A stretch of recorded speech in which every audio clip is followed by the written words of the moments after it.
আসসালামাইকুম সবাইকে নতুন ভিডিওতে স্বাগত। আজকে আমরা কথা বলবো আইসিটি ক্লাসে কত পর্বে প্রথম পর্বে কিন্তু একদম দেবদেব কম্পিউটার পাঁচটি প্রকল্প সম্পর্কে আমরা আলোচনা করার বিষয় ছিল। যেটা বাংলাতে প্রথম কম্পিউটার আছে 1964 সালে বাংলাদেশ পরমাণু শক্তি কমিশনে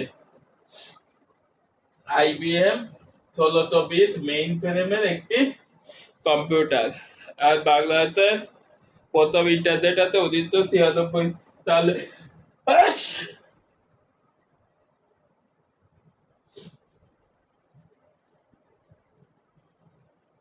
বাংলা কম্পিউটার প্রথম বলতে পাঁচটি আমরা জানি। কম্পিউটারের 1822 সালে ডিফেন্স আবিষ্কার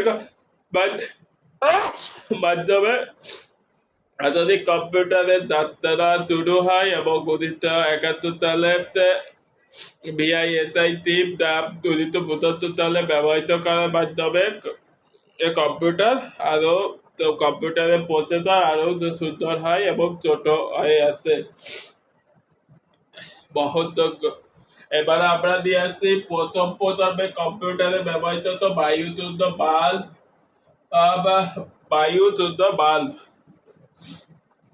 বায়ুযুদ্ধ বাল্ব ব্যবহৃত হতো এবং মেশিনের ভাষা ব্যবহৃত হতো ভাষা হিসেবে মেশিনের ভাষা বা যান্ত্রিক ভাষা হিসেবে ব্যবহৃত করা হতো। প্রথম প্রজন্মে কম্পিউটার একটি উদাহরণ হতো মার্ক ওয়ান। দ্বিতীয় প্রজন্মে কম্পিউটার হতো ট্রানজিস্টার, এটা অ্যাসেম্বলি ভাষায় ব্যবহৃত হতো, ট্রানজিস্টার ব্যবহৃত হতো এবং অ্যাসেম্বলি ভাষা ব্যবহৃত হতো ভাষা হিসেবে এবং উদাহরণ হিসেবে আইবিএম অনবোর্ড 20। আর তৃতীয় প্রজন্মের ভাষায় এটা উচ্চতর ভাষায় ব্যবহৃত হতো, আইসিটি চিপ ব্যবহৃত হতো আইবিএম 360। এটা উদাহরণ। চতুর্থ প্রজন্মে ভিআইএসআই ভেরি লার্জ ইনক্লুসিভ চিপ ব্যবহৃত হতো, অতি উচ্চতর ভাষা ব্যবহৃত হতো আইবিএম 3033, আইবিএম 403 এটা বাংলাদেশে প্রথম আছে পরমাণু শক্তি কমিশনে।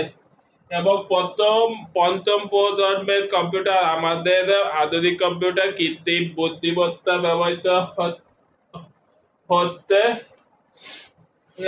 কৃত্রিম বুদ্ধিমত্তা ব্যবহৃত হচ্ছে ভাষা মানুষের বুকের ভাষা অর্থাৎ বাইনারি ভাষা। মানুষের বুকের ভাষাকে বাইনারি ভাষায় কনভার্ট করে বাইনারি ভাষা হচ্ছে 0 এবং 1 দ্বারা কম্পিউটার আমাদের ক কে 0 এবং 1 দ্বারা নির্ধারণ করে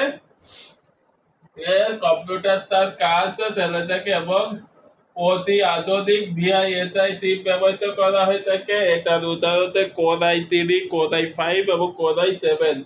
এই ছিল কম্পিউটারের 5টি প্রজন্ম সম্পর্কে। সবাইকে এ পর্যন্ত ধন্যবাদ।